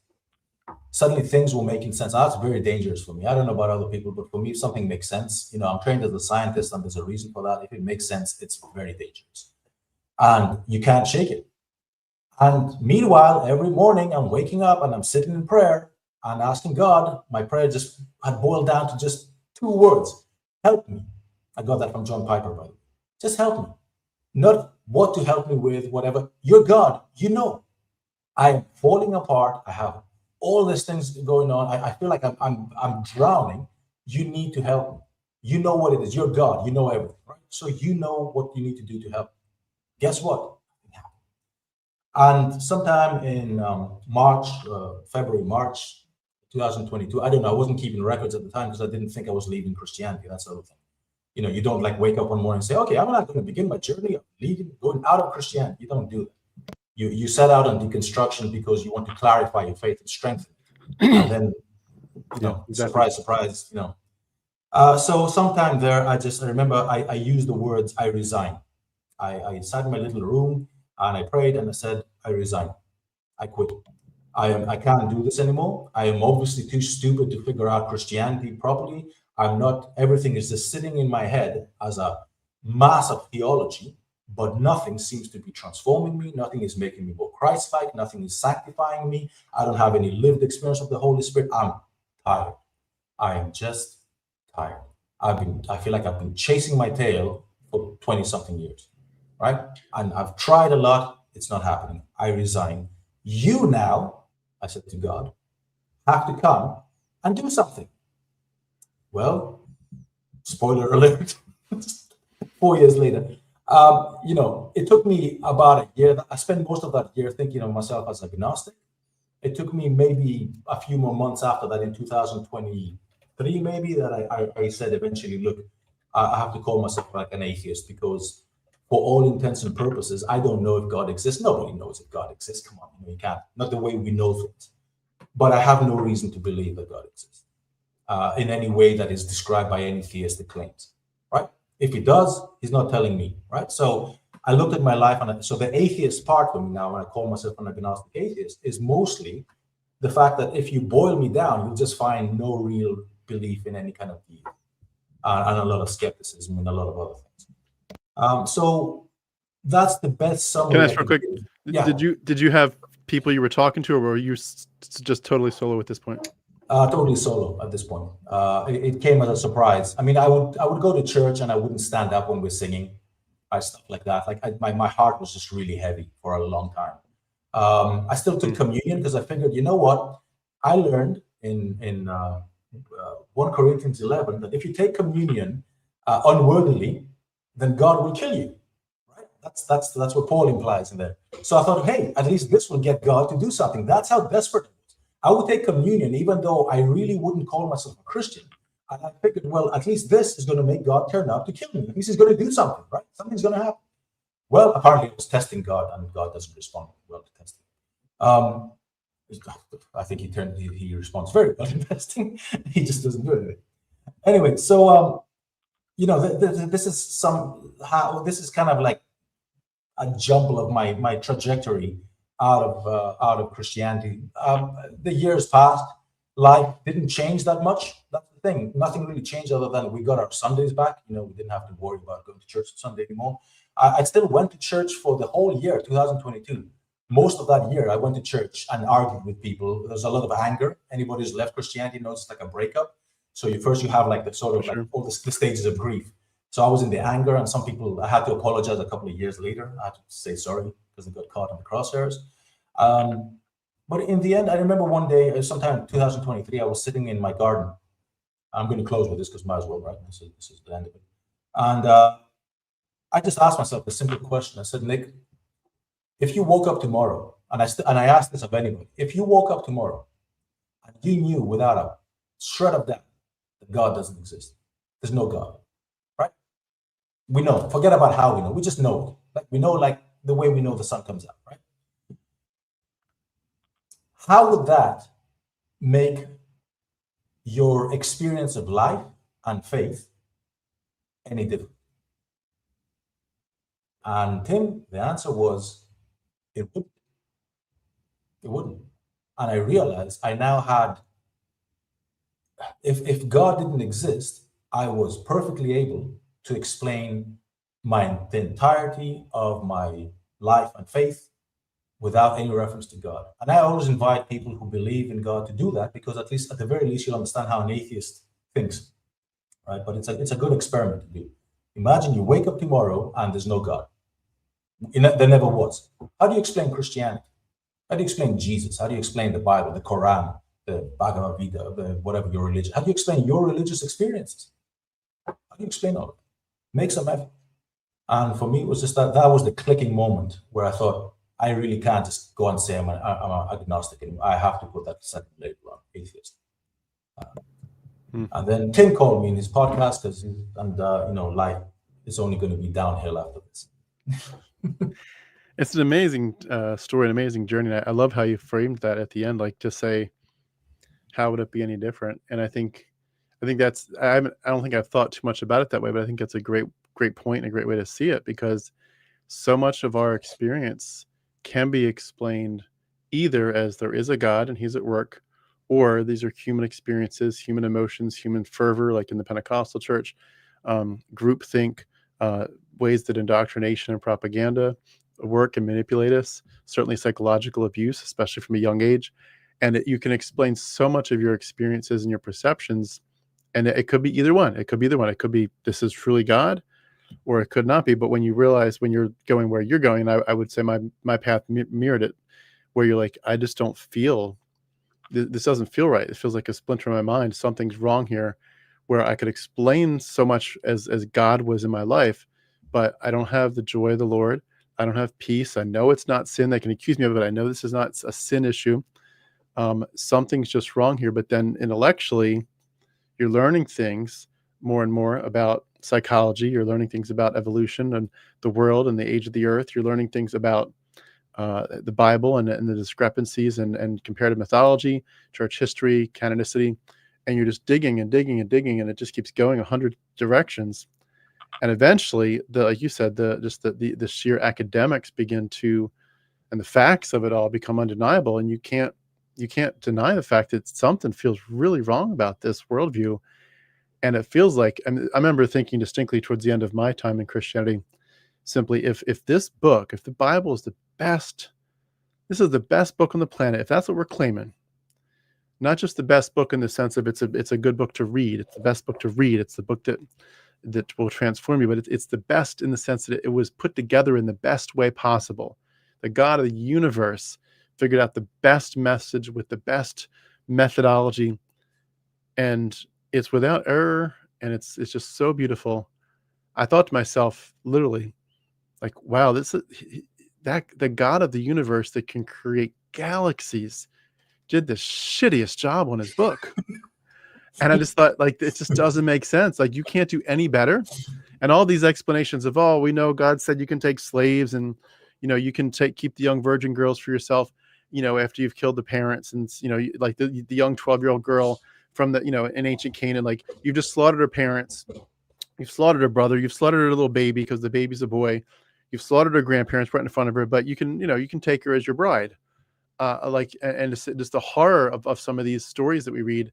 And then you think, you get all these apologist explanations of like, well, God wasn't condoning it, but he was allowing it. And it just goes on and on in all these directions where they're trying to make their God acceptable and palatable. And the more that it goes on, you just think if assuming for a second that God's real, he did a really shitty job. And also if he wants me to be convicted to love my neighbor, and that love is the most important thing in the world, if he wants me to be convicted that he is a truly caring father, then even if he technically allowed stuff, it's like, why is he allowing all this stuff? And half the time he's doing it. He's drowning his children. He's sending, fire to Sodom and Gomorrah. He's just, slaughtering his own people, sending snakes to bite his own people. He's a horrible father, but even when he's passive, like, why would a good father do this? And like, it just eventually just doesn't add up. And you find yourself squirming in the seat, as it were. It's like you're in the dock, you're in the witness stand in court, and you're trying to explain it. And it's like, the more that you talk, the deeper the hole's getting.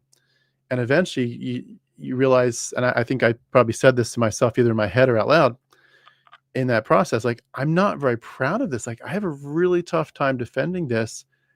And the God of the universe's book should not be that hard to defend in terms of its basic premises and the fact that it's true and it's beautiful and it's the best book ever. This seems like a shitty book. And when you go down that route and there's other similar thoughts, eventually it's like, something's wrong here, like really wrong here. And I think all those thoughts eventually they give you the freedom to, if you can get past the initial fear of like, oh my goodness, I'm on the slippery slope to hell, or this is the devil talking.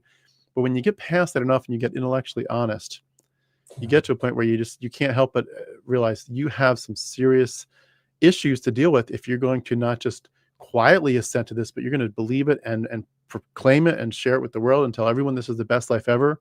This is the best message ever. This is the only true message out there. You're like, I got some explaining to do because this doesn't feel like that, and that's where Christians often, if they wanted to, rescue you from this precipice of disbelief, they could step in with better answers. Theoretically, they could step in and care. But that's typically when they say, your questions are foolish and the answers you think you're coming up with are garbage. And much better minds have already thought through this and come to a stronger faith. And they basically write you off. I remember reaching out to pastors to talk about this stuff, and they're like, I'm not even going to talk to you. These are stupid questions. I'm like, okay. Well, eventually I walked out the door. The person that they groomed for years as the next pastor and the next minister, they're just like, goodbye. And I think a lot of them, they're unaware of the secondary issue. Like, there's all these issues, but the secondary issue is how they have no good answers, and they don't really care as you kind of quietly drift into the shadows. That's a whole separate issue, but it's also an issue. And you're like, you're not my people, and you don't really care that I'm disappearing. And I thought we had something much, much better here in terms of both the claims of Christianity as well as the relationship that we have as, pastor and congregation. But they're like, no, if we see you on a slippery slope, our best bet is to cut you off, cut our losses and go. And, I guess maybe you weren't a Christian the whole time anyway. I guess you were just professing it with your mouth, but you didn't really believe in your heart. And that's why, because if you really experienced Christ, you couldn't be leaving. You couldn't be asking, is this even real? If you knew that he's real as the person in the room next to you that you talk to and have meals with, you can't deny that he's there. And if you feel that, if you've tasted and seen that the Lord is good and you felt his power, you can't just walk away because you know it. Experientially he's real. So what are you going to do? And they get that mindset in their brain so deeply, and then eventually you realize, like, you walk away and no one even cares. No one even writes you and says, "Hey, you okay?" They just write you off. How did people treat you when you left? Well, the person that I worried about the most was my wife, and I was concerned about how she's going to take it. But she always had a much more open and relaxed Christianity than I did. She comes from a Muslim country, so she's got this perspective because she sees how the dynamics of religions kind of work and all this, because she saw it first in one religion and then she saw it in another. So she was always kind of like her BS detector was a lot higher than mine was. So when I left, yeah, she got upset for a while, and I felt guilty, with the kids especially, because we've been taking my son to church for a while, and I mean he was young at the time; he was still little. My daughter was way too little to remember anything, and suddenly it's like, oh, we're not going to church anymore. You don't get to see your friends and do all of that anymore. And so that was a little bit of a, it took a little time to get there, but honestly, she got upset for a while, but then I think me leaving Christianity had a profound effect on me as a person. I don't think it changed me. I don't know if change is really the word that anybody should be using about anything. It was more like taking off a mask or taking off clothes that don't fit anymore. I think that's better, because you say mask and people are like, oh, there you go, you are a hypocrite. If I was a hypocrite, then I challenge you to show that you aren't one. Yeah, I think it was more like that. It's like that's how Christianity became the last few years. It was like trying to put on a suit that you've grown out of. That it's too small for you or too big for you or whatever, and you just keep ripping it and pulling it, and in the end you're just like, I don't need this, just put it away. And suddenly, you relax. And because she saw that effect in me, I think that was actually quite helpful, because nobody knows you as well as the people who live with you, right? But honestly, there were a few people in the first year who tried to reconvert me. I got the whole "you never had a real relationship with Jesus" thing, but it was funny. I had this epiphany. If I was a Christian, I'd say the Holy Spirit inspired me to say this, but I wouldn't. They said, "Oh, you didn't have a real relationship with Jesus." And I heard myself say, "Whose fault is that?" Isn't that an interesting question? I said, "Well, whose fault is that? Like, I want it. I'm just a stupid human, right? You just said I'm a sinning, disgusting, awful, human. Well, I wanted a genuine relationship with Jesus. So whose fault is that? 27 years, right?" And they honestly didn't know what to answer. Anyway, that, we had a little bit of that back and forth, some tears, some people, shocked at the whole thing. But, most people just move on. I mean, honestly, one of the things my wife was lamenting once was nothing's really changed, other than we don't go to church anymore on Sunday, because, we're at that stage in life where you don't really see anybody. Everybody's too busy with kids and work, all that. So it's just like, well, I don't really, like, what exactly changed in our lives? And yeah, I had, a few meetings with a pastor, a couple of elders who want to talk to me. Some people just listened, they just want to hear what happened, and they probably will find this interesting. Some other people cried. Everybody to a person has basically not contacted me in quite a while. And honestly, I don't see what we would have to talk about at this point anymore. I mean, yeah. So I think some people might have been hurt or surprised or shocked, but it took quite a while, and I'm quite vocative about my thoughts. So, a lot of people at church who knew me had heard a lot of what I was saying.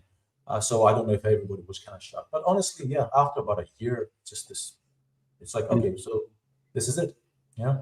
Could I ask, I know we've gone over a lot here, but I do want to bring us to a close in a minute, but could you maybe just take 3 or 4 minutes and just give us a final word about how it's been going since then? And number one, maybe contextualize it, tell us how long ago that happened, and how long you've been out. But, talk about for a second what it's been like to heal.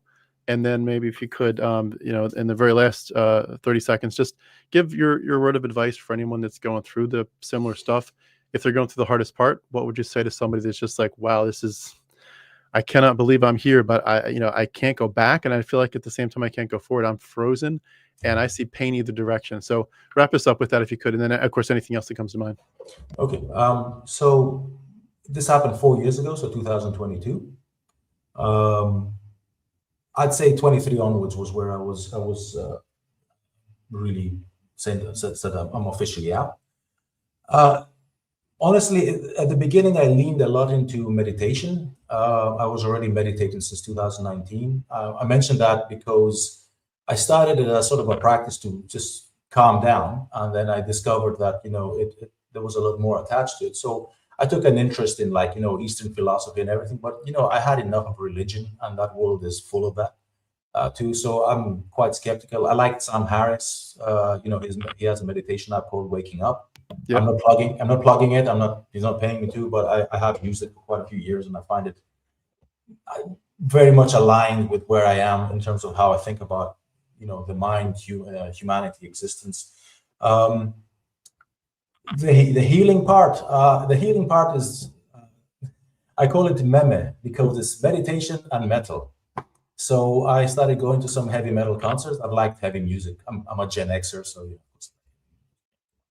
for quite a while, and I started listening to a lot of it back when I was still a Christian, 2018. That was a formative year. Jordan Peterson and Metallica. I started listening to it a lot while I was dangerous combination. Yeah, I started listening to a lot of metal when I was working, while writing press releases, yeah, I found quite an affinity to it. So I took my first concert ever. I'd never been to a concert before. I decided in 2022, while still at church, right? I decided to go to see my favorite band, Clutch. I don't know if anybody knows it. They're not metal, they're mostly rock, but they were playing in Zurich. So off I went over there, got there early, stood right at the front, and I actually sang a little bit with Neil Fallon, who's the lead singer. It was amazing. I honestly thought, wow, why haven't I done this before? I just went on my own, came back, looked took an app and started looking at, what else can I listen to? My second concert was at a band called Behemoth. Do you know them? I don't think so. I may have heard of them, but I don't think I've Okay. know who they are now. Yeah, Behemoth are black metal from Poland. Probably one of the most famous bands and old bands from that. Okay, I'll look them up. Yeah, very much. This isn't sort of like, oh, I'm a Christian. If you're a Christian, you have no business there. I mean, this is not a place. And I went up to see a concert of theirs. And I decided, it was a big moment for me. I thought, I'm going to go watch a band who plays music that can only be described as satanic. I mean, explicitly. The most famous album, which is amazing, by the way, is called The Satanist, right? 2014, 15, it actually got an award. Amazing. And I went to watch them. And I remember coming out of there going, I'm going to be doing a lot of this from now on. There was a sense of catharsis. And, metal is like that. That's what it offers, catharsis, right? You just vomit all your emotions there while you're headbanging. And then I went, 2 weeks later, I went to see another band a Swedish band called Meshuggah, extreme metal. And that was honestly the closest I've ever been to a religious experience. It almost reminded me of that time I was baptized in the Spirit. So, because I don't remember much from the concert. All I remember was just headbanging for over 2 hours, just basically just holding this rail and going. So I've seen both bands twice now. And that was a big part of my healing process, my deprogramming process. Just being able to go somewhere where you can scream your lungs out and headbang like you're 16. And I wasn't. Although most of the people who go to these bands were older than me, so that's okay. And that was definitely something that I did. I'm still doing. I'm going to see Metallica in May and Behemoth again in October. So I've got it all booked up. So that was a big thing. So one side, I'm getting up in the morning meditating, follow your breath and all that. And in the evening, you're just going at it with your head. So that's just in terms of healing. It's basically a very tangible way. And Tool, thank you, sir. Yes, Tool. I love Tool. Thank you. So that was a very tangible and very lived-in way of saying, just expressing yourself and having some form of catharsis. What would I say to somebody who's following this in very, very quickly? Keep going. It's like the Tool song, Lateralis. Spiral out, keep going. It is impossible to stay in one place in life because everything changes. People change, minds change. Even people who don't leave religion change within that religion. You just don't see it from the outside. If you are finding that you can no longer cling to one form of ideology or religion or whatever, and you're finding that you're moving away from it, just dive with it, just roll with it. Your brain, your body is telling you something, because in the end, which I think about a lot now, especially at this age, in the end, I think that the only person that matters, whose opinion matters and whose thoughts will matter to you, is you. And you can only be true to yourself. So if you're doubting your Christianity or your Islam or your Mormonism or whatever, if you've got skepticism that's not covered by the usual answers, the usual apologetics, just keep going and entertain the notion that you might have finished a chapter in life and it's time to move to another. I'll close with this. Everything I was promised, just to match the title of the podcast, everything I was promised by Christianity, absolutely everything, peace, joy, security, safety, a way to deal with the existential questions of life and all that. Everything I was promised, I found the moment I left. I never had any of them when I was a Christian. And I mean that, never. I thought I did, but I didn't really, because they were always conditional. And I found them all when I left. So if that's what it takes, that's what it takes. And if God is there and he's worried about what you're doing and you're leaving, he's more than welcome to turn up and tell you what you're doing wrong. Thank you for listening. Thank you. Thank you, Nick. I love it. I love it. Yeah, and I would totally agree. I'll just add in a very similar way to what you just said. I had more peace after deconversion. I mean, far more peace than I had ever as a Christian. And that doesn't make any sense. How can you have a personal relationship with the King of the universe, supposedly, and have a ticket to heaven that you can never lose, and just know that you're making a difference in time and eternity and fighting sin, and you're building up the kingdom of God, and that the King of the universe's spirit lives in you, and that he loved you enough to put you in the Lamb's Book of Life and send his son to die for you. Just the beauty upon beauty, and just even the sheer superficial beauty of heaven, gold streets and everything, and to think all that, and you're going to lose it and replace it with nihilism. Like, I don't think any of this is real and any of this matters. And like somehow that gives you more peace. And it's ironic, but the peace that I'm talking about is not the peace of I have this beautiful ticket to ride into eternal bliss. It's the ticket to truth and the ticket to get out of mental prisons.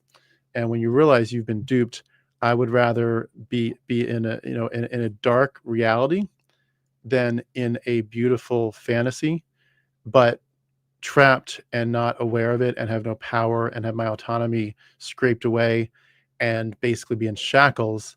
It is basically the Matrix, as we all keep coming back to. It is the Matrix. And the question is, would you rather live in the Matrix knowing it's not real, or would you rather escape even though the real world's a little darker? And I think, there are days, but I think by and large, most of us would rather know the truth. We'd rather know the truth, and we know the truth will set you free, even though the truth can be a little bit darker and nihilistic. And then, of course, again, I think to me that piece that I got from that is worth far more than any of the empty and fake mythological promises and premises of Christianity. And there's just once you get to that point, there's no going back, because you don't just escape Christianity, you escape the mental, psychological constructs that got you there and kept you there, and they fall away. And the ability for someone to trick you again to that level, where we're all going to get tricked in life in different ways, but to get tricked on a profound, overarching worldview level, you'd have to be pretty darn tricky, and to get me anywhere near that again. Your spidey senses get very sensitive at that point. Your bullshit meter gets sensitive, and at that point, usually when you leave, you might have 100 reasons or 1,000 reasons. They just keep adding, and a year later, you've got 10,000 reasons that you left, and you're just even more sure that you made the right choice. But we are out of time, but I do just we went way over. But at the same time, I very much feel like we've probably scratched the surface. So I just want to say, as I've said to many other people, please keep my platform in mind. If there's ever anything that you want to dive into deeper in your story, and or if there's like a topic, say in 6-12 months, there's like a topic that's just near and dear to your heart, or you just find yourself writing a song or a poem or something, you have a monologue, whatever is on your heart, please keep me in mind. I feel like you've got a lot of good things to say, and I'd love to, you should probably create your own YouTube platform too, but, keep mine in mind. I'd love to have you back sometime, but this has been great. Was there anything else you want to add before we wrap up for today? No, thanks. This was a lot of fun. And yeah, you're right. We did kind of scratch the surface. There's a lot of leaping ahead.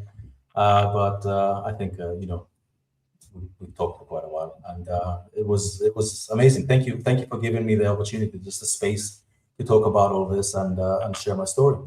Absolutely. And I will definitely hold you to it. I might come back. Yeah, I can't wait. Well, everyone, we've been speaking with Nik, let me make sure I get that name correctly. I'm probably going to mispronounce it, so I apologize. But we've been speaking today with Nik Papageorgiou. Is that how you would say it? How would you say it? Well, in Greek? Yeah. Papageorgiou. Papageorgiou. My name is literally John Smith in Greece. Literally, it's one of the most common names. That's why I live abroad, because it sounds exotic. We'll be speaking with Nik Papageorgiou.